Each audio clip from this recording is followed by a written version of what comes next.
Wala namang araw na ginawa po kayo na hindi po maganda. Lalo't higit walang taong niloob kayo na hindi kami gustong pagpalain. Lahat ng panahon, kami po ay nakatakda. Gusto ng langit na kami ay mabuhay sa inyong pagpapala, puspos na puspos. Kaya maraming salamat na muli, Panginoon, sa umagang ito for the first Sunday of this year, 2026. Thank you for the message you have prepared for us today, that we can feast together on it and be blessed, and that you will get your glory, Lord, as we continue to focus on the Word. Thank you, O God, that you are here to work mightily in our midst. Thank you so much. In Jesus' name, Amen.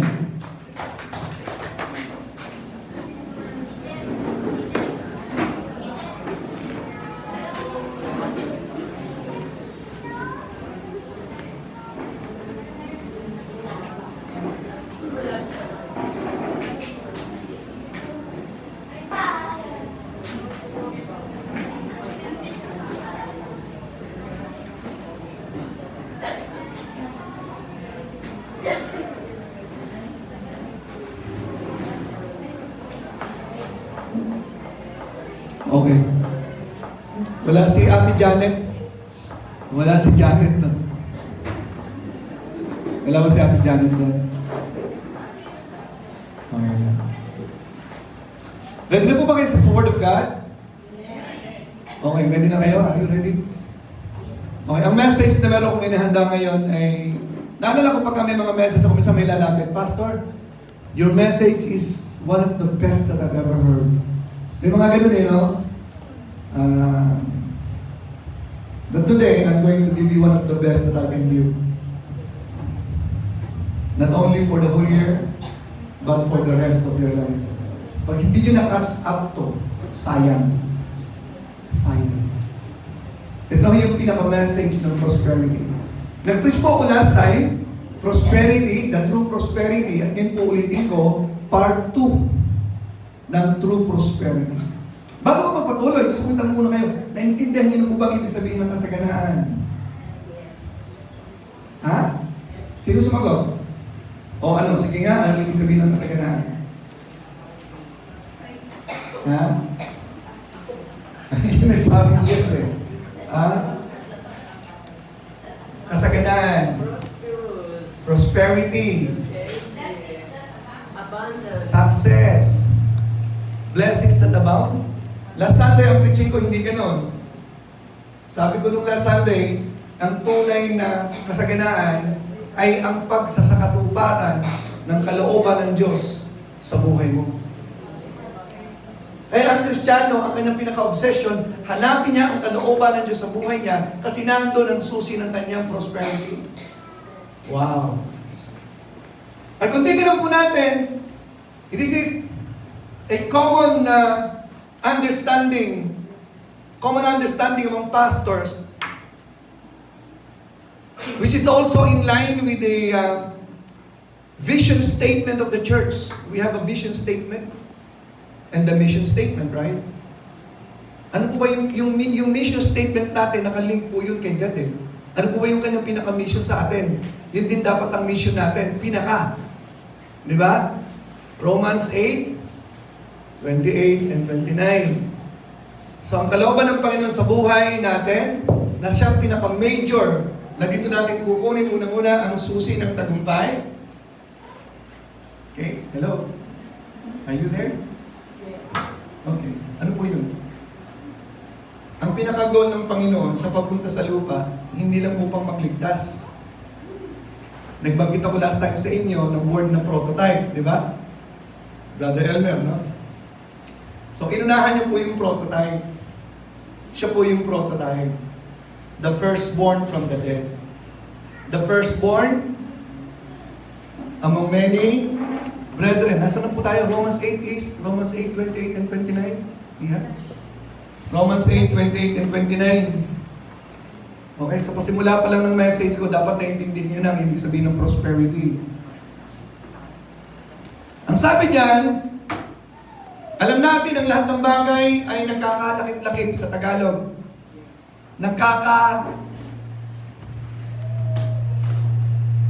nagkakatagni-tagni. Lahat ng bagay ay nagkakatagni-tagni. Para sa ikabubuti, nino?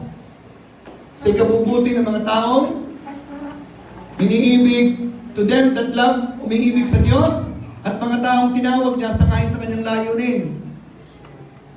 Ano yung layunin?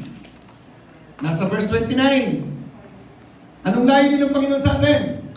Na yung mga taong yun na kanyang iniibig, na kanyang tinawag, na kanyang dati nang kakilala, na kanyang naitalaga na predestinate, na sila ay ano yung pinaka-purpose ng Panginoon sa'yo? Mag-conform sa image ng kanyang anak na si Jesus, that He might be the firstborn among many brethren, the prototype. So si Kristo yung nauna. At ang layunin ng Panginoon, bawat mananampalataya ni Kristo ay maging kamukha niya. Prosperity therefore, ladies and gentlemen, is when we are in conformity with the image of Jesus Christ. Kaya ang bawat mananampalataya should be in the pursuit of conforming to the image of His Son. Amen?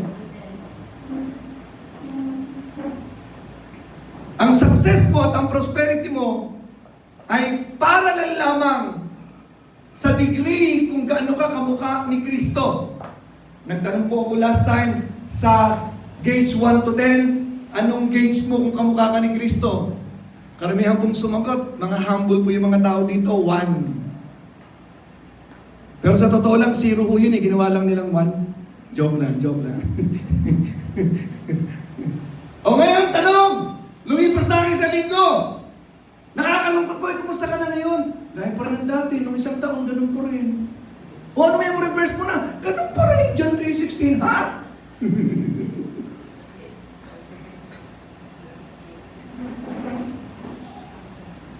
The greatest thing that is happening among His people is that they are transforming, going into the conformity of Jesus Christ. At tingnan po natin itong verse na ito, napaka-powerful nito. Dalawang verse. Ephesians chapter 4, verse 13. Tingnan po ninyo. Ang goal ng Panginoon. Till we all come in the unity of the faith and to the knowledge and of the knowledge of the Son of God, unto a perfect man, unto the measure of the stature of... Ang goal po ng Bible at ang goal ng Panginoon sa atin, maging kamukha ka ni Jesus. Eh, sino ba kang ginagaya mo? Sinong artista ginagaya mo?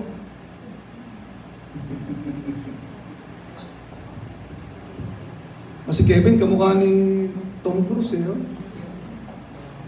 Di ba? Si Joanna, kamukha ni Nicole. Nicolas Cage.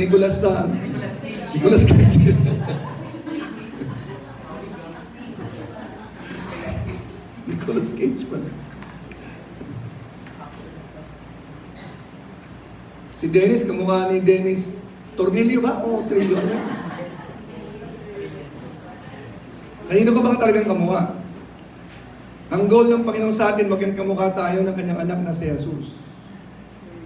Ikaw, kanino ka ng kamukha ngayon? Frustrated ba ang Panginoon sa'yo? Iba ginagaya mo, hindi si Jesus.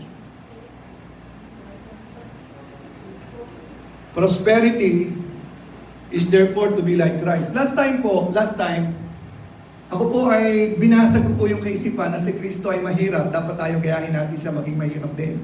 Sino po ang sangayon sa ganung doktrina? Sige po. Si Kristo ay mahirap lang, gayahin natin siya, siyang ating pattern. Tama? Dapat maging mahirap lang tayo. Okay lang po ba yun? So, pag nabigay sila 1 milyon, di mo tatanggapin kasi baka kayo maman. Hello? Ano kabayan? Payag ka ba tayo mahirap lamang? Eh hindi ho, sa Batangas hindi pwede, no? Okay. Ang Panginoon sa Kristo, isinilang sa sabsaban, Dumaan siya sa sabsaban, pero hindi po siya nabuhay na mahirap. Bakit? Anong kwento ni Kristo? May nag-alay sa kanya ng ginto. Na-research niyo po ba gano'ng maraming ginto ang dinala sa kanya ng mga Magi? Kung atin pong pipirahin po yun, more than 200 million. Sobra-sobra po yun. Oo, tatay niya, karpintero, tama po yun. Pero yung pong dinala ng mga Magi, na ginto, ay sobra-sobra po yun. Para mabuhay ng masagana si Jesus at ang kanyang pamilya. So hindi po siya totoong nabuhay na mahirap na dapat nating gayahin. Kaya ako pinabakit po sa inyo yan kasi ang ating pattern, si Kristo, hindi ho lamang spiritual ang pinag-uusapan dyan. Pati ho material. Okay, may sabihin po ako sa inyo. Meron po isang preacher na grabe po siya mag-present, grabe ang kanyang mga prinsipyo. Ang lagi niya po kami, babe, kung hindi nyo kayang paniwalaan, it will not work for you. Because the Bible says, according to what you believe, so be it unto you. Eh, hindi mo kayang paniwalaan eh. So maging mahirap eh, hindi mahirap.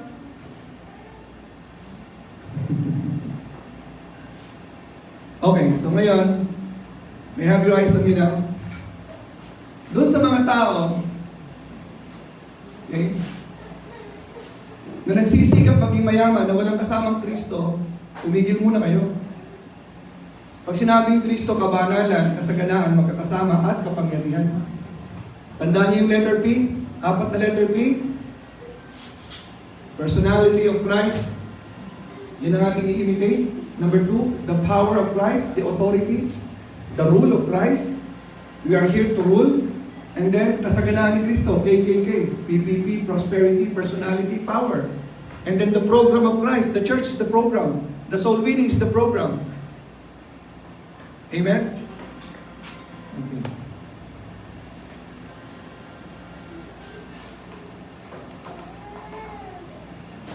Silence. Okay, so binanggit ko kanina na kapag hindi nyo naintindihan yung message na to, sayang. True prosperity, therefore, is in conformity with the Lord Jesus Christ. Huwag mo kung paparadahan ng Mercedes-Benz mo,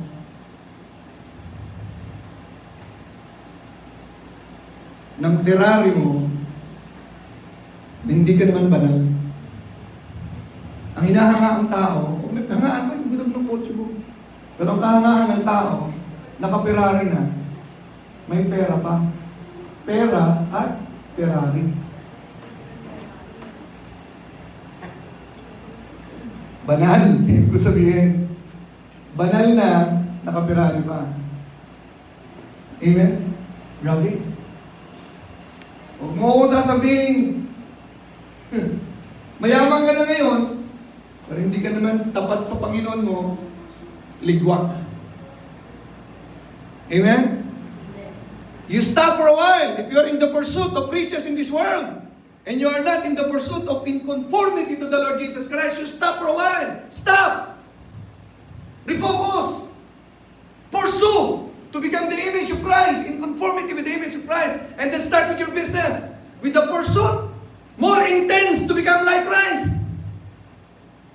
Because that is success and prosperity, that you and I are becoming more like Christ as we go along. Naliwanag po ba yun? Magpakadalubhasa kayo sa inyong pag-aaral. Okay po yun! Magpagaling ka sa expansion ng business mo. Okay po yun! Pero on top of everything, I wanna be like Christ. Oo, gusto ko marami tayo dito. Gusto ko lumago yung church. But on top of everything, I wanna be like Christ. Amen? I want people to see that this church is a community where everyone is Christ-like. That is the vision statement of this church. A community where everyone is Christ-like. Wow! How would you like that? Pag sinabing Christ-like, mga mahirap ba? Masasagana yung tao sa loob ng iglesia. Amen? Pag sinabing magdala ng pagkain, bumabaha ang pagkain. Nagdala ba kayo? Yes. Okay, now, for the message that we have here, True Prosperity Part 2. Binanggit ba ni Ora kanina yung kanyang sa cellphone, sa GC? DIM. The I am. Jesus Christ is the I am in the Old Testament. When Moses asked God his name, what did God tell him about who He is? I am that I am. Jehovah, Yahovah. I am, yun ang pangalan ng Diyos. I am that I am. Yahweh. Okay. Yah. J-A-H. Walang J. It's pronounced Yah. Hallelujah. Purihin ang Panginoon. Doon nakakalungkot, may sumisigaw na, Hallelujah, Hallelujah. Ano ibig sabihin yan? Naririnig ko lang kasi yan eh. Hallelujah, purihin ang Panginoon, ibig sabihin ko hallelujah. Okay? So Jesus is the I am. The message is about I am. That is the secret of prosperity. When you understand I am. Pag sinabing I am, ang kabuuan ng Diyos. So my message is about I am. Every letter stands for something. Letter I, the impartation of the I am. Letter A, the activation of I am. Wow. Thirdly, the meditation of I am. Kevin, ano yung I? O, yung galing, nakikinig siya. Kala ko tulog ka. Hindi. Ano yung M? Ha? Meditation. Ano yung A? Pareho pong mahalaga yung tatlong yan. So, ginawa ko pong I am para hindi niyo po malimutan ang outline ko ngayon is I am. Hindi po tatlong letter I, hindi tatlong letter A, kundi I am. Okay. I am. The impartation tayo. The Lord imparted I am. The Lord would like to activate in us I am. And the Lord would like to meditate us on I am. On Himself. Maliwanag po ba? So I hope you would get the message, I am. That I am. Okay. That is in Exodus chapter 3 verse 14, if I'm not mistaken. Hindi ko na tinignan for another time because that's very familiar. And God said unto Moses, I am that I am. That's my outline. Pag sinabing I am si God, I am the self-existent God in theology. I exist by myself. I am not accountable to anyone. I am not accountable to a board of directors. There is nobody higher than I. I am that I am. Self-existent. And the word I am that I am in the present mode. I'm always in the present. God is a very refuge and strength, a very present, and God is a refuge and strength, a very present God, help in trouble. Yun ang verse ni Greta. Kaya kung dudugtungan po niyo yung verse na yan, verse 2 and 3, yan po yung verse na dapat ikukutin niyo habang lumilindol. Kasi patungkol po sa lindol po yan, tsaka sa tsunami. Gusto mong makita? Kaya dapat memorize niyo yan, yung mga nakatira sa fault line. Kapag hindi niyo memorize yan, nasa fault line kayo, fault na ninyo yan. Okay? And kala po, tinayin po yung Psalms 46 eh. God is a refuge and strength, a very present I am. He will not be of your help tomorrow. If you are in trouble right now, wait for me tomorrow. God is a very present help in trouble. A very present joy in loneliness. A very present healing in your sickness. A very present provision in your necessities. A very present strength in your weakness. God is a present in the present tense. Okay? Pag humingi kayo ng tulong kay God, Lord, tulungan niyo po ako ngayon. Ngayon po yun. Okay? Balikan natin yung I am. Exodus 3:14. Wow. Okay. Number 1, the impartation of I am. God is not just God out there. He imparted Himself to human. Genesis 1:26, tingnan natin. Let us review. Genesis 1:26. Gusto ko pagkatapos po ng message na ito, talagang umaapoy kayo. Okay? Hindi po sa sigarilyo at saka sa vape. Umaapoy sa init sa Panginoon. Amen? Amen? Okay. And God said, matapos pong kumuha ang Panginoon ng lupa at kanyang nililok, at sinabi ng Panginoon, let us make man in our image, after our likeness. Ano pong ibig sabihin po nito? And then, ang pagkatapos dyan, sa verse 28, yeah. And God blessed them and said, be fruitful and multiply. Let's go to verse 29. Okay, so binigay po ang lahat, that is the provision. And then let's go to chapter 2, verse 1. Yung pong pinakasama rin ng kanyang ginawa. Thus the heavens and the earth were finished and all the hosts of them, verse 2. And on the seventh day, God ended His work which He had made and rested on the seventh day from all His work which He had made. Tinapos niya ang lahat. Verse 3, tuloy natin. And God blessed seventh day and sanctified it because that in that He had rested from all His work which God created and made. Balikan natin sa verse 26.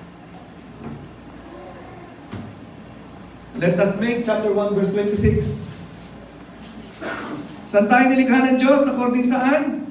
Sa Kanyang wangis. Ano yung wangis na tinutukoy dyan?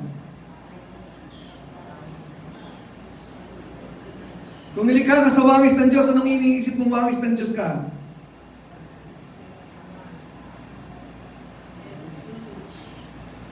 Anong image ni God ang nasa iyo? Ito po yung sinasabi kong impartation. Yung I am, yung pagiging Diyos niya, niligay niya sa tao. Para maintindihan niyo ng lubos yan, yung sinabi niyang image niya, okay, ito na po yun. Nung si Kristo ay ina-accuse na blasphemy in John 10:34, tingnan po natin. Tingnan po natin ha, John 10:34. Gusto ko makuha niyo po ito. Ito na po yung pinaka-twist dito eh. John 10:34. Ang sabi po dito, Jesus answered them, it is not written in your law, I said ye are gods. Meron po kasi binabagit sa Bible na sinasabi po ng Diyos sa mga Jewish, dahil sa mga leaders, kayo ay Diyos. Inulit niya po dito yon. Di ba sinasabi ng batas, kayo ay Diyos? Small letter G. Nakuha niyo? Okay, lagyan na sa verse 35. If God called them gods, the Jewish, unto whom the word of God came, and the scripture cannot be broken, at ang salita ng Diyos ay hindi pwedeng baguhin at basagin, ang sabi niya, verse 36, say ye of Him whom the Father hath sanctified. At sinasabi niyo, whom the Father hath sanctified and sent into the world, ito ngayong pinadala ng Diyos, na pinadala dito sa mundo, sinasabi niyong blasphemy. Dahil sinasabi kong I am the Son of God. Are you with me? Kung sinasabi ng Diyos, kayo ay mga Diyos, okay, i-take natin yan sa Psalms 82 verse 6. Tignan po ninyo. Dito po galing po ito, kinote ni Christ. Keep your eyes open. Napakahalaga po nito. Yan po yung kinoquote ni Christ sa New Testament. I have said you are gods. Sabi ng Diyos, you are gods. And all of you are? Who are the gods? Who are the gods? The children of the Most High. Why they are called gods? Because God imparted His being God, the I am, to the humans. Dennis, okay lang ba? Are you picking up? Ngayong sinasabi ko, I am the Son of God, sabi ni Christ, And then you are calling me a blasphemer? Nasamantalang kayo nga, sinabi ng Biblia, sinabi ng Ama na kayo ay Diyos, tapos kayo sinasagmanak ako ng Diyos, children of the Most High kayo, blasphemy ako. O ngayon, ano yung inimpart ng Panginoon sa atin? Yung kanyang sarili. Naniniwala ba kayo na niligay ng Diyos ang kanyang sarili sa inyo? At ang tawag sa inyo ay Diyos? Naniniwala kayo? Sabi ng Biblia. Naniniwala ka ba? Ha? Okay, kung naniniwala ka, sabi mo, I am God. Lakas ng loob mo, ah. Diyos na daw po. Ikaw? Kaya mo sabihin, I am God? Nag-aalangan eh. Ikaw? Nag-aalangan din. Ikaw, Tikoy. Tutulang kita. Alam niyo, masyado na kasi tayo nalublog sa mga sermon na makasalanan tayo! Masama tayo! Putik tayo! Wala tayo! Kwenta! Wala tayo! Wala! Kaya hindi natin kayang sabihin, I am God. Tapos si Satanas, tatawagin mong God. Okay lang sa'yo? He is the God of this world. 2 Corinthians 4:4. Ha? The impartation, when God created Adam and Eve, God imparted Himself to human to be the God of this world. Naririnig niyo yan? The first God of the world, small letter G, is Adam. He was Adam. He was the God of this world. And Satan came and took that from him. And Satan became the God of this world. 2 Corinthians 4:4. Okay. Alam niyo na? The impartation. Nailipat ni Adan ang kanyang pagiging Diyos kay Satanas. Kaya ngayon, kapag kinausap ko si Satanas, nasa lubong niyo ba si Satanas kanina? Tatanungin ko sana eh. Kaya niyang sabihin, I am God. Si Satan, I am the God of the world. Pero ikaw, hindi mo kaya sabihin. Kasi kung anong mindset mo. God is ruler. God made Adam to be the ruler of the world. Psalms 15:16.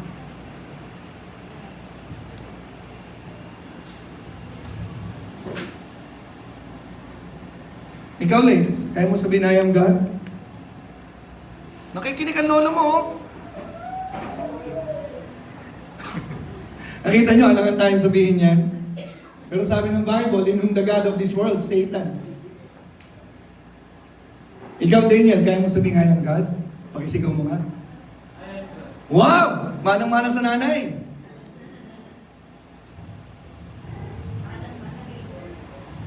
Tandaan nyo to, ha? Rapi, ha? When Christ died and shed His blood and rose again, He took the title from Satan and transferred it again to us. Christ imparted again His deity, His Godhead to His believers, the children of God. And Christ is the prototype.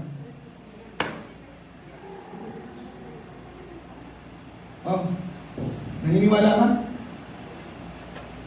Nung si Kristo nabuhay na maguli, He restored to us our right to rule.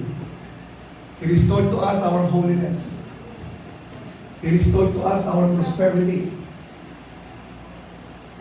Ang kinagagalak ni Satan, yung hindi mo kayang tanggapin at paniwalaan ng katotohanan yan para manatili kang pobre. Amen? Good? Dito sa mundong ito, tayo pinaniwala na para ka maging mayaman, tinanggap natin ang mayat-mayang sinasabi ni Deli Atay-Atayan. Sino nakikinig sa John and Marcia? Kaya John, magsumikap ka. Parang buhay mo, hindi ganyan. Kaya pag lumitaw na po si Deli Atay-Atayan, o alam na ng mga nanonood ang dialogue, na memorize na, nag-download eh. Magsumikap ka. Wala namang mali doon eh. Pero sa Bible, baliktad.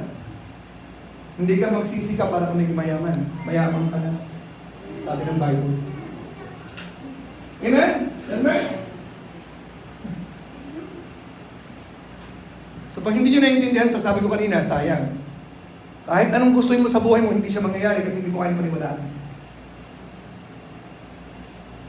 Ito po yung one of the greatest statement of Jesus Christ. In John 17, in His prayer, the Lord's Prayer, is in John 17, verse 22. John 17:22.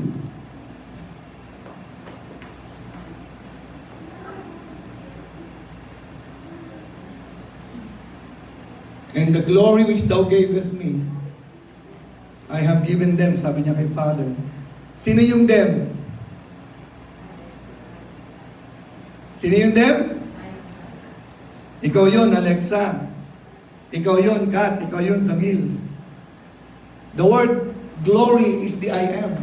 The word glory is about God Himself. Binigay ng Diyos ang kanyang sarili sa atin. Kaya sabi sa Bible, we are the temple of the Holy Spirit. Ang dumating bang Kristo sa buhay mo, kalahati lang? O alino lang ni Kristo? Hey, sa lumang tipan, Psalms 91, He that dwelleth in the secret place of the Most High. We, people in the Old Testament, they dwell in God. But in the New Testament, yes, we dwell in God. And God is dwelling in us. Nakalaking po yan eh. The I am is in us, imparted. We have the I am in us. Kaya kapag sinabi niyong, Lord, I thank you, you have made me to be you. I am God. Created by God. To be Him here on earth. Ulitin ko. God created me to be God here on earth. Kaya mo sabihin yun, Jack? God created me to be God here on earth because God is not here. Jesus is not here. And we are the Christ here on earth. Kaya sabi ko, pag nakuha niyo to, tapos nang usapan eh. Pero pag hindi pa, okay lang. Sana maintindihan niyo pagdating ng araw. Amen, Juki? Can you say that?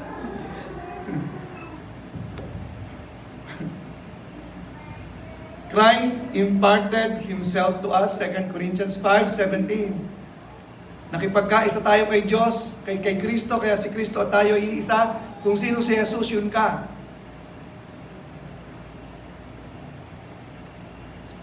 Okay na. Move na ako sa second point. The impartation. Binigay ng Diyos ang kanyang sarili sa atin. The word glory is about Himself. Hello? Okay, dako na tayo sa pangalawang point. Maliwanag po ba? Tinatahanan tayo ng Diyos. Kung takot ka sa demon possessed kasi may 7 demonyo, may 10 demonyo, napaka-powerful nila, dahil demonyo ang nakatira, eh anong klaseng tao yung tinatahanan ng Diyos? Hindi mo lang kasi naiintindihan eh. You're indwelt by the I am, the omnipotent God. The owner of the world is in you. Wow, you should be exploding by the truth. Every day of your life. When you get up in the morning, you should be jumping. Lord, thank you! You are in me and I'm in you. What kind of man I am? I have God in me. Kaso, theory lang. So ngayon, dadako tayo sa point number 2. The imparted, the activation. Paano magiging totoo ang Diyos sa akin? Susan, ang pinakagusto ng Diyos, maging totoo siya sa'yo. Hindi lang siya pinag-aaralan dito, hindi mo lang siya binabasa sa Bible. Gusto ng Diyos, maging totoo siya sa'yo. Hindi ka naman ng Diyos na maging Israel sa mundo nito. Amen? You are God here on earth. You are the reflector of God here on earth. And you should be able to represent who God is here on earth. That's our goal. Amen? Okay. Activation. The activation of the I am. Paano magiging totoo ang I am sa akin? Okay, so, one of the important points in my message is this point. The activation. May dalawang klase ng spirito ka. The prosperity spirit, and what's the other one? The poverty spirit. The poverty spirit is the spirit when Adam and Eve left the garden. of Eden. Yung spirito ng poverty, nung umalis sila sa paraiso, they were empty, they were poor, they have nothing. They brought nothing out of the paradise. Wala silang dala. Pobre. At yung mentality yan, ay naging mentality ng lahat ng tao sa mundo. Meron silang tinatawag na poverty mentality. Are you with me? At ang alam ng tao, yayaman ka at magkakaroon ka ng value at ng halaga at ng kayamanan sa pamamagitan ng material things. Simula ng time ni Adam hanggang ngayon, yan ang mentality ng tao.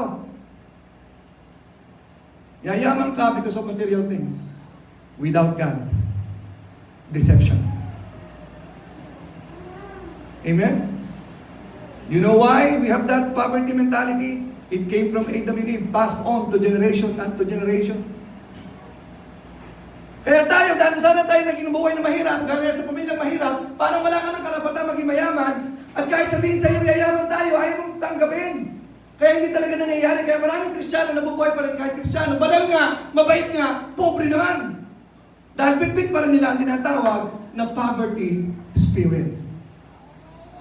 Hello? Gusto nyo i-check ang poverty spirit?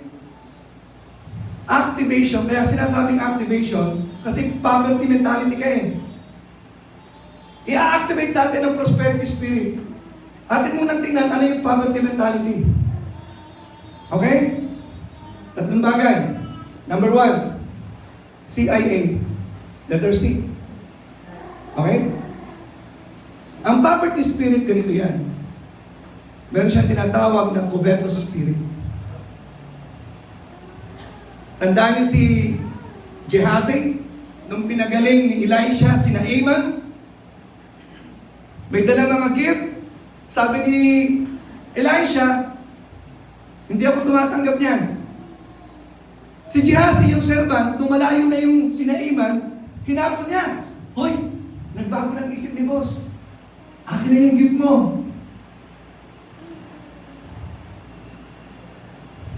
Nagkaketong po siya on the spot. Si Gehazi. Buti gumaling in the long run. You know? Ang covetous, ibig sabihin ng covetous, dahil you feel empty, you always want something. And you want more. Hindi po porque ikaw ay mayaman, mayaman ka talaga. Yung mga mayayamang bilyonaryo sa Senado at sa Kongreso, pobre po ang utak na mga yan, pobre kayo. Dahil hindi kayo nasasatisfy ng maliit na sweldo. Gusto nyo more, million, billion, trillion, ay di pobre kayo. Walang katapusan ng covetous spirit because covetousness does not know how much you want. At maraming Kristiyano ngayon, walang katapusan ng paghahabol sa material na bagay dahil ang utak nila, pobre pa rin sila. Ngayon, kung meron ka ng prosperity spirit, kahit medyo wala ka, mayaman ang dating mo, mayaman ang utak mo, mayaman ang spirito mo, hindi ka covetous. Amen? Pangalawa, alam niyo kung bakit si Saul, sa halip na maghari sa Israel, ang kanyang hinahanap, patayin si David? Another spirit ng poverty spirit, kahit sa isang hari, meron siyang spirit of insecurity. Tuhan niyo? Magkakasama po yan. Ang kanyang ginawa, patayin si David kasi nai-insecure siya. Why? Listen carefully, mahalaga to. Kung ang sense of security mo ay hindi si God, you are still having that spirit of poverty. Bakit? Habol ka ng habol. Hindi ka kontento. Di ba? Takot kang mawala ang meron ka. Kasi ang pinagkukunan mo ng sense of security mo, possession mo, pera mo, hindi talaga si Christ. So nandun pa rin yung poverty mentality mo. Kaya hindi ka ganun ka-faithful sa gawain ng Panginoon. Hindi ka rin faithful sa giving mo. Kasi takot kang mawala pa eh. Puro limited ka, puro limited. At mas marami kang time sa trabaho kaysa pamilya mo. Hello? Kasi may insecurity ka eh. So yun po yung poverty mentality. May insecurity ka. Siya yung king, takot siyang baka mawala sa kanya yung kanyang kingship. Nawan niyo po? Hello? Ano yung C? Covetousness. Letter I, insecurity. Ano po yung A? CIA. Would like to guess? CIA. Anxiety. Maraming worries, maraming fears sa buhay. Living in the spirit of poverty. Ano yung sabihin ng anxiety? Anxiety is anticipating calamity.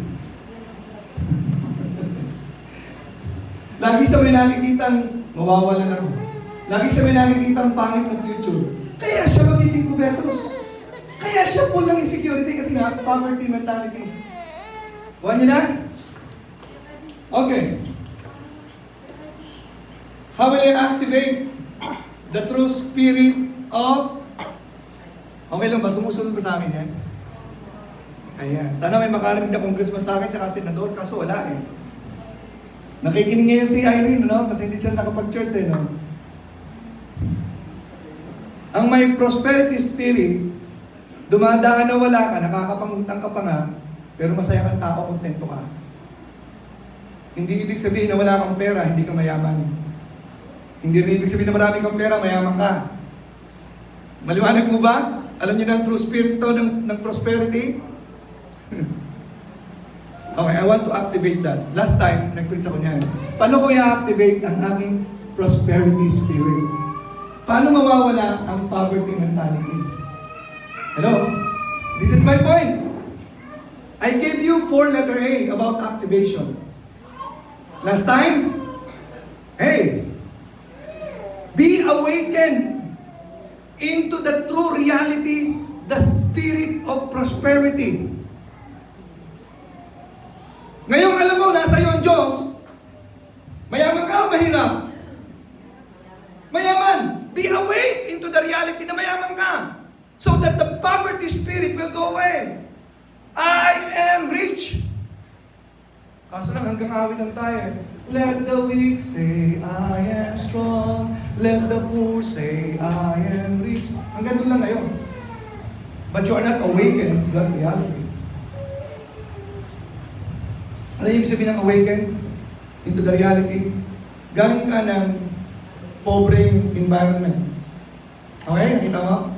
Pobreng environment, ha? Kasama mo mga mahihirap. Yung umaawit ng isang kahig, isang tuka. Ganun ba? Hari ng sablay. Yun ang mga kasama mo. Ngayon bigla ka na nakapunta sa Forbes Park. Yung mga sosyal. Di ba?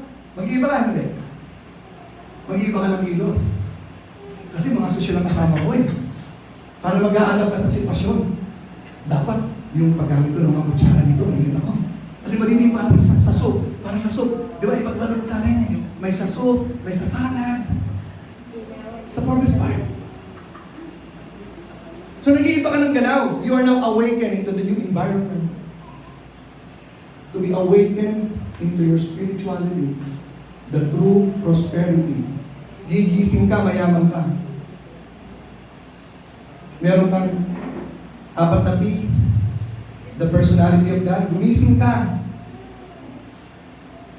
Hindi ka ang makasalanan na Rafi. Hindi ka ang makasalanan Leo. Hindi ka ang makasalanan Pulager.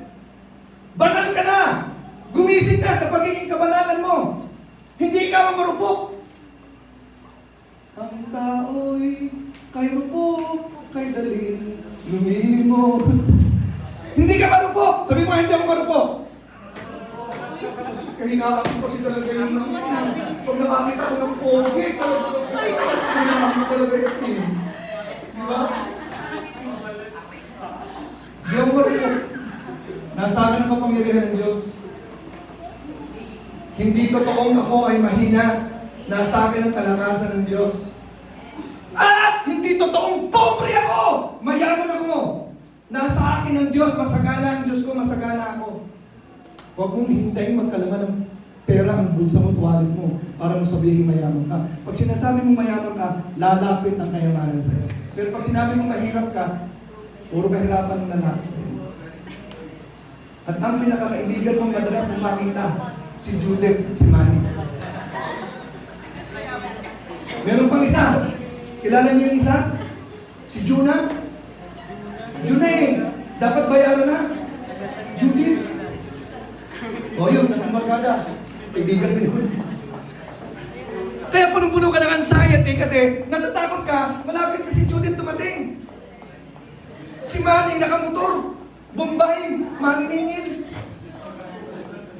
Alam, malapit na, lumurong gano'n, nakadyo na. O, yung kuryente, mapuputol na, o, ito na, o, Judith na. Tapos dumating ang Bisaya, ay, Juna! Ah, Juna! Activate. Gumising ka sa katotohanan kung sino ka. Hoy! 2026 na kailan ka magigising!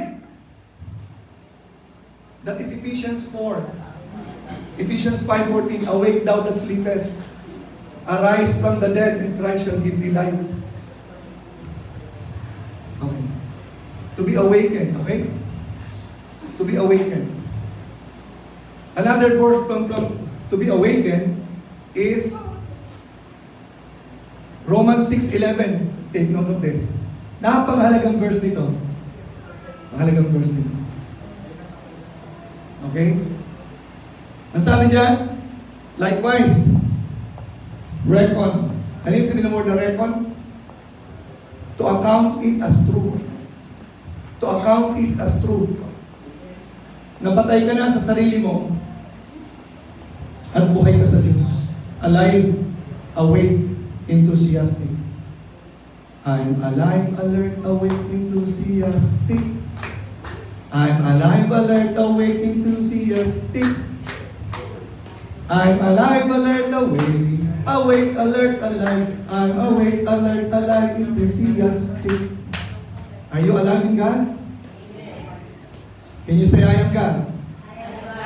Uy, ang dami kasi kaya kasi, no? Individual na yan. Can you say, I am God? Can you say, I am God? I am God. Hindi yung kaya, bahala kayo.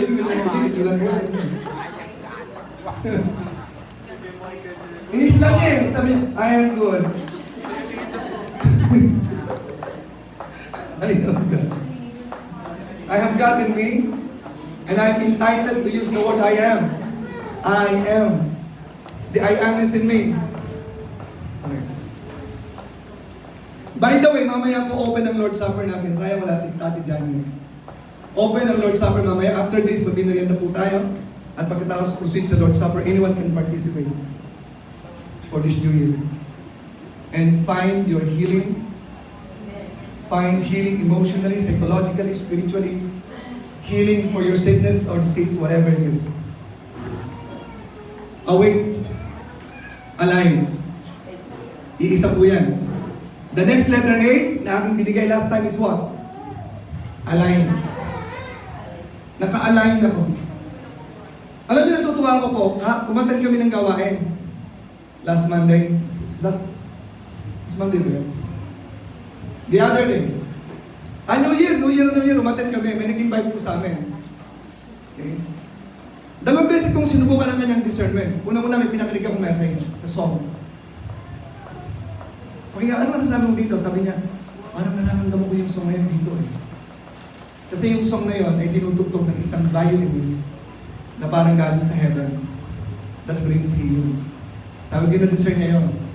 Pangalawa, umaten kami ng gawain. Grabe yung music nila, ang mahabaan nila kumawit. Pag uwi namin, kami lang nag-uusap eh. Pag may negative comment yan, sinasabi sa akin. Pero last time, sabi niya, ang galing ng music nila. So meron siyang tinatawag na discernment. Nadi-discern po niya. Okay? Naka-align. At meron siyang na-discern na isa doon. Yung babaeng may sakit, hindi naka-align yung labor. Pero bago niyo pa sinabi yun, may nag-feedback na sa akin, may problema yung babaeng yun. So kaya ko lang sinabi sa kanya, hindi naka-align yung labor. Yung kanyang problema physically, meron po mga karamdaman na may kinalaman sa kasalanan in James chapter 5. Confessing your faults one to another, and the prayer of faith will heal the sick. Are you aligned with that? Are you aligned with His will? Are you aligned with the truth about you being prosperous? That is the God in you. God in you is mayaman. Are you aligned with that thinking? Na mayaman ka rin. Hindi kasi mangyayari yan pag walang activation. Dapat ma-activate ka. I-align mo ang sarili mo. God is righteous, you are righteous. I am the righteousness of God. Okay? I am power, God is powerful, I am powerful. You are to align who God is because God is in you. Kaya hindi nangyayari yun, walang coherence sa tinatawag. Walang synchronicity sa God mo. May Diyos ka, hindi mo naman naintindihan kung anong Diyos mo. Wala din. Tapo ng tawag doon. Okay? Are you activated? Are you activated? Are you awake? Are you aligned? That is John 5:19. Okay? Now prosperity. Ang verse na prosperity binigay ko ay Luke chapter 17. Luke 15 verse 31 about prosperity. Pero meron pa po yan na mga passages. Okay, bago po ako tumako sa last point ko, which is meditation. Very important. Bibigay ko po yung passage na to sa inyo. Sino ba yung Diyos na tinanggap ninyo? Kilala niyo ba kung sino yung Diyos na tinanggap niyo? Kaya mong i-describe? Yun ang nasa iyo. At dapat yung ka. Banal ang Diyos ko. Ano ka dapat? Mayaman ang Diyos ko. Ano ka dapat? Makapangyarihan ang Diyos ko. Ano ka dapat? Ito po yung Diyos natin sinasamba. First Chronicles chapter 29 verse 11. Ulitin ko lang, hindi yung Diyos mo, dapat ganito kayo. Sabi ni David, Thine, O Lord, is the greatness. If God is great, what are you? Great. Thine, O Lord, is the power. If God is power, what are you? Powerful. And the glory. If my God is glorious, what are you? Glorious.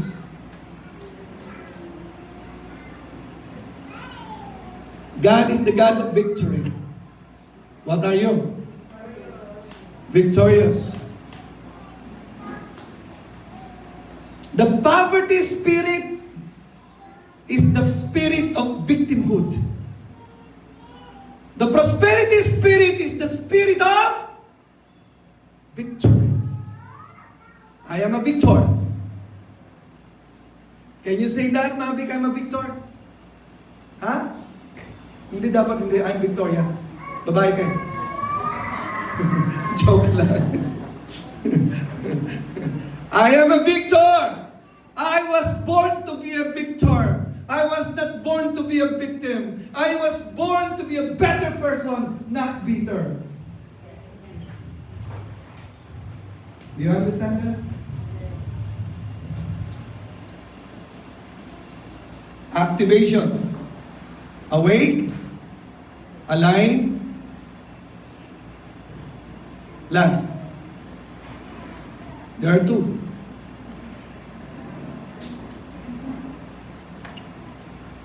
Assumption.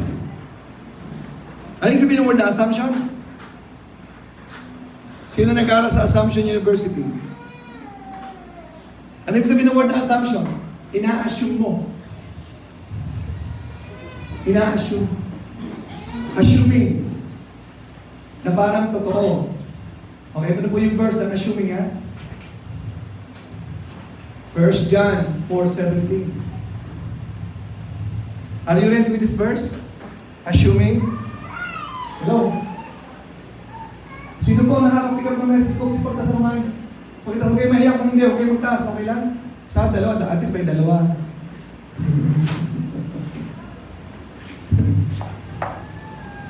Okay. Ano yung verse na to?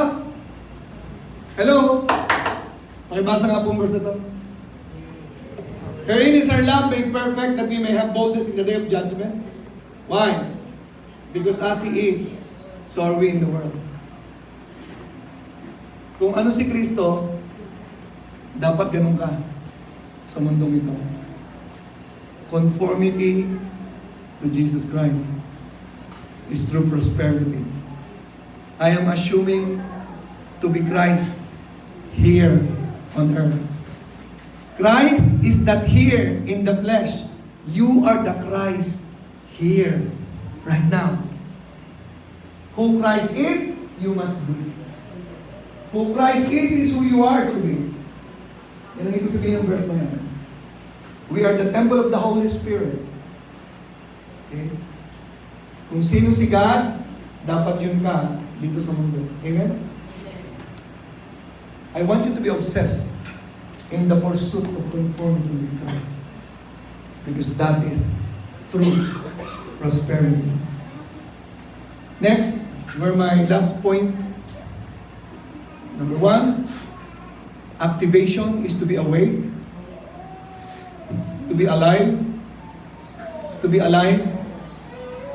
and to assume, I am living Christ. Yun ang sinabi ni Paul, nevertheless, I live, yet not I, but Christ liveth. I am living Christ. That is activation. That is switching on. Maliwanag po ba? Naka-switch on ako. Nakatono na ako kay Christ. Christ is prosperity, I am prosperity. Christ is righteous, I am righteous. Christ is powerful, I am powerful. Amen? Are you activated? Can you say that? I am the righteousness of Christ. You say it with me. I am powerful. I am prosperous. Say it with all your heart. Kung hindi mo kayang sabihin ng buong puso yan, hindi din po magkakaroon ng katotohanan yan. I will move on to the last point. Meditation. Kumbinsido kayong lahat. Matagal ko na sinasabi to eh. At ang daming Christianity nakakalam yan. They are activated the moment that they heard it, but they cannot sustain it. Do you want to sustain your prosperity? Huwag mo kayong maniwala na ang buhay ay malas at swerte. Okay? If you are switched already on, how will you maintain and sustain being prosperous? How? How to sustain the I am? Letter M is? Yun. Yun ang susi niyan, okay? So ngayon, dito po tayo magtatapos. Wow! Right on time ako. Patapos na po. Dito tayo magtatapos sa meditation. Meditation is to sustain the focus of the mind by faith. Okay? Sustain the focus. The greatest commandment of Christ is in John 17:24. John 17:22 is the impartation. Niligay niya ang kanyang sarili sa atin. Okay?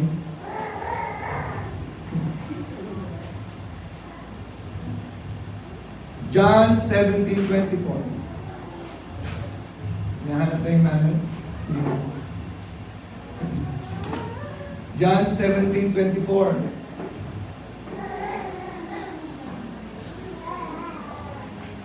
Mukhang activated din yung bibigyan eh. No? Si Kevin, hindi pa. Sana paglabas nyo dito, activated na po kayong lahat. At isusustain po nyo yan sa meditation. What is meditation? Lagi kong gagawing aware ang sarili ko tungkol sa aking pagiging ako. Ako ay ako nga. Ini-maintain mo yan every day of your life. I-declare mo yan sa private moment mo. Lagi mong i-claim ang katotohanan kung sino ka. That is what we call awareness. The meditation is to be aware. Sabi po ng Panginoon, ito po niyo, napakahalaga ng commandment, one of the greatest commandments of Jesus Christ, na kanyang sinabi, the greatest truth na kanyang desire na kanyang sinabi sa kanyang prayer with the Father. Ito po yung verse na to. Sinabi ko po kanina sa inyo, ang tunay na tagumpay ay ang pagsasakatuparan ng kalooban ng Diyos sa buhay mo. Ulitin ko po. Patapos na po tayo. Pagpatapos na, mahalaga na po yan. Ang tunay na tagumpay, tunay na prosperity, ay ang pagsasakatuparan ng kalooban ng Diyos sa buhay mo. Ano ang kalooban ng Diyos sa verse na to sa buhay mo? Ano? Ano yung nakalagay? Father, I will. Jesus Christ said. Jesus Christ is telling us His will. What is the will of Jesus Christ? Father, this is my will. That those whom you have given me. Can you say that you belong to Jesus Christ? Can you say that you are for Christ? And what is the will of God for you? Do you know what's the will of God for you? That they whom you have given me be with me where I am. Alam niyo po ba, kung titignan po natin ang Biblia, ang pinaka-heartbeat, heart cry ng Panginoon is to have you with Him always.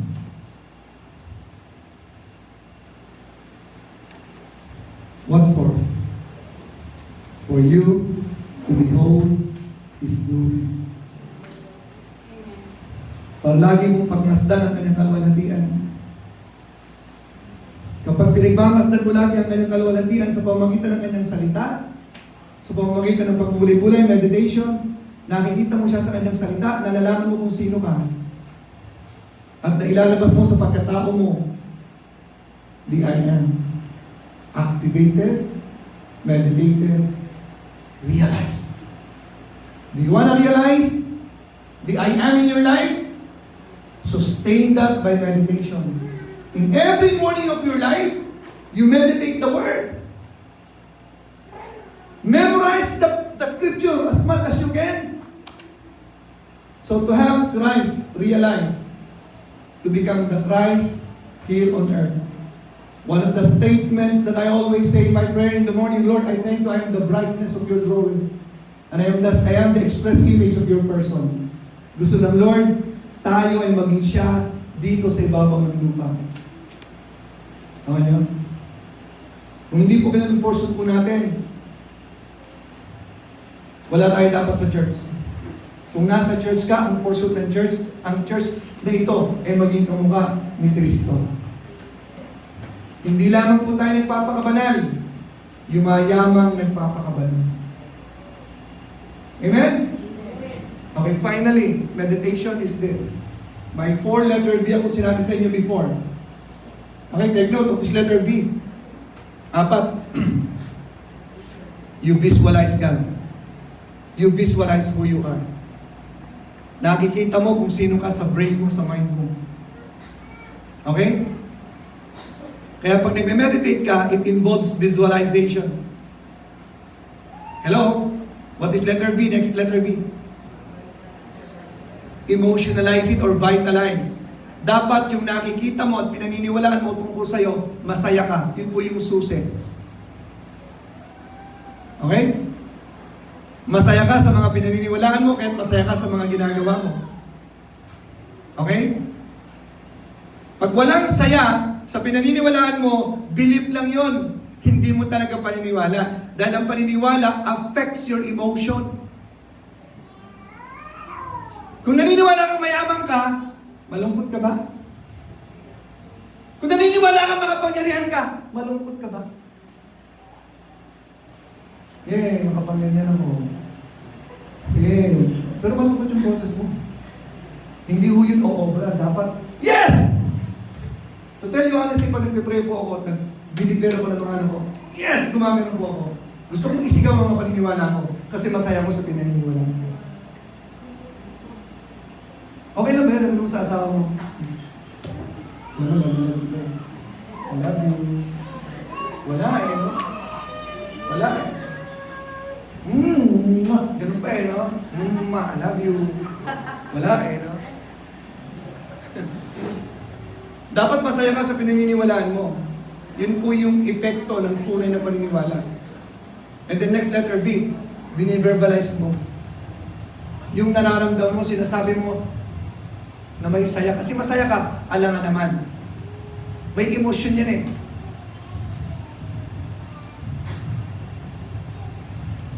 Lastly, it is being validated by your action.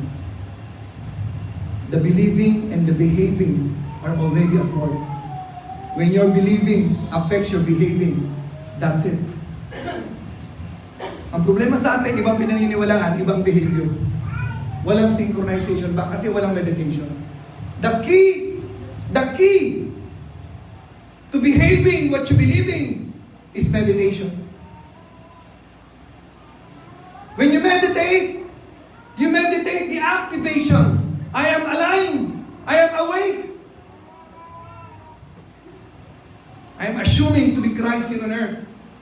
I have given you the best, one of the best messages that I have in my heart for everyone.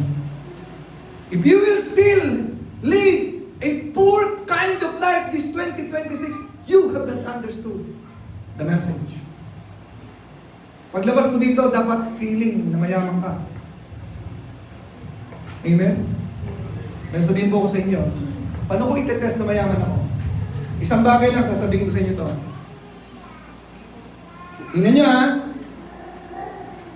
Ito yung pinaka-final test. And then we will go back to John 17:24.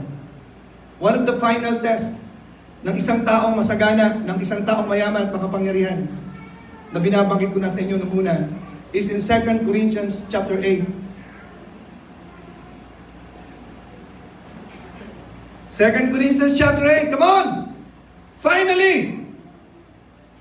2 Corinthians chapter 8. Kevin, bakit ang tagal? Joke lang, pinasasailan kita. Moreover, brethren, sabi ni Paul, we do you to wit of the grace. Gusto ko maintindihan nyo. Yung kapangyarihan ng Diyos, the grace of God, bestowed on the churches of Macedonia. Alam niyo na yung kwento to, di ba? Si Pablo, nangungulekta si Pablo ng mga tulong, ayuda, para sa Jerusalem church na dumadaan ng famine. Okay? Gusto kong sabihin ni Pablo, oy, mga taga-Corinto, tingnan nyo ito mga taga-Macedonia, mga taga-Philippians. Tingnan nyo ha. Verse 2. Tingnan nyo. Come on. Take a look. Basahin po natin ang sabay-sabay, please. How that in a great trial of affliction, anong meron ng Church of Macedonia? Great trial and affliction. The abundance of their joy and their deep poverty abounded unto the riches of their liberality. Take note, ha? These are one of the most prosperous churches that existed during those days. But they were experiencing what? Deep poverty. Great trial of affliction. Matindi ang pinagdadaan ng pagsubok ng mga to. Naghihirap na, may famine sa land, may persecution pa. Pero ang sabi dito, abounded unto the riches of their liberality, of their spiritual prosperity. Verse 3. For to their power I bear record yet beyond. Their power, they were willing of themselves. What? Verse 3, verse 4. Nakiusap po sila. Ayaw nang kolektahan ni Pablo. Pero nakiusap sila, please receive the offering. We want to be a part of the problem. And we want to be a part of the solution. We want to help. Joyfully. Verse 5. Last. And this they did, not as we hoped, but first gave their own self to the Lord. And then to us by the will of God. And then chapter 8, move to chapter 9, 2 Corinthians chapter 9, verse 6. But this I say, he which soweth sparingly shall reap also sparingly. Okay? And then verse 7, every man according as he purposeth in his heart, so let him give not grudgingly or of necessity, for God loveth a cheerful giver. Mayaman po ang church ng Corinthians, pero wala po silang grace, wala po silang generosity, meron silang spiritual poverty. Well, in closing like this, I would like to say this with you. Ang Macedonian churches, nagbibigay ng may kasiyahan kahit sila ay dumadaan sa matinding kahirapan. Diyan po natin matetest sa pagbibigay ang may mentality ng prosperity. Nakita niyo po yung babaeng bao? binigay niya ang maliit na bagay na wala naman siya. Kinumenda ang Panginoon, bakit? Nagbigay siya ng masaya. Okay. Ang tao may spirit of poverty, ganito yan. Magbibigay ako, pero ito, sakripisyo to, wala ako talaga eh. Di ba na, basta magsakripisyo ako. Malungkot eh. Galing kasi siya sa kanyang isip na siguro matutuwa ang Panginoon kahit walang-wala ako, magbibigay ako. Hindi ko natutuwa ang Diyos na. Ang natutuwa ang Panginoon, cheerful giver is coming from the spirit of prosperity. Yes! Mayaman ako, magbibigay ako. Doon natutuwa ang Diyos. Magbibigay ka dahil mayaman ka. Hindi ka magbibigay kasi gusto mo magkaroon. Baliktad po yan. Ang spirito ng mayaman nagbibigay kasi mayaman siya. Itong mga mayayaman sa lipunang sinasabi ko, kaya nagnanakaw sila kasi ang utak nila mahirap. They want more. Galing tayo sa mayamang espiritu, magbibigay ako kasi mayaman ako. Tutulong ako kasi mayaman ako. Yun po yung Church of Macedonia. Nawa niyo? Huwag po tayo magbibigay kasi pakawa po tayo. As Lord, ito nakita ko naman, hirap na ako. Kaya kahit ito lang, sakripisyo ko to Lord ha. Galing ka sa spirit of poverty, no? Okay, listen carefully. Finally, final verse. Ang madalas po nating maririnig noong unang panahon, magbigay ka ng ikapo, mag-offering ka para buksan ng Diyos ang mga bintana ng kalangitan. Yan po ay pasunan.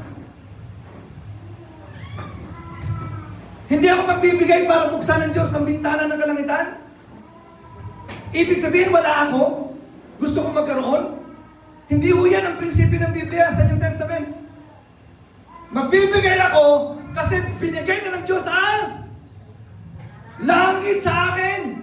Hindi ako naghihintay kapag nagbigay ako bubuksan ng Diyos ang bintana. No. Kaya ako magbibigay akin ng langit eh. Nasa akin na ang God of Gods. Nasa akin na the Lord of Lords. Nasa akin na the fountain of joy. Nasa akin ang fountain of prosperity. The God who created the world, who owns everything. I am a co-owner of God. Of all what He owns. Tapos magbibigay ako, malungkot ako. Para niya ako bigyan. Hindi po tayo nanghihingi sa Diyos ng mga bagay na binigay niya na. Hindi tayo humihingi sa Diyos na Diyos, payamanin mo ako. Bakit mahirap ka ba? Hindi ka mahirap. Huwag mong hilingin sa Diyos na mayaman ka. Awake to your prosperity. Be aligned. Assume your reality that you're prosperous. Amen? Tayo pong natin tumayo finally before I say my final word. This is my final word, ladies and gentlemen. Listen. John 17:24 is this. Gusto ng Panginoon, i-behold mo siya. I-meditate mo siya, titigin mo siya lagi. Okay? Ito na po yung cuts. Nakakita po kayo na nagpipaint? Na merong model? Minsan actual yung model, di ba? Huwag kang gagalaw, babayaran kita 8 hours. Di ba? Kahit nilalanggam ka, nilalang mo, huwag kang gagalaw. Di ba? Kasi pag tinititigan po ng painter po ikaw, na model, na isusulat kanya ng mabuti, na ipipaint kanya ng mabuti sa canvas. Ang life po natin ay parang canvas. Kung ano po yung lumalabas sa canvas na ipinipaint po natin, dahil tinititigan natin ang ating ipinipaint. Kaya kung si Jesus lagi mong tinititigan, you can paint Christ in the canvas of your life. Amen po ba?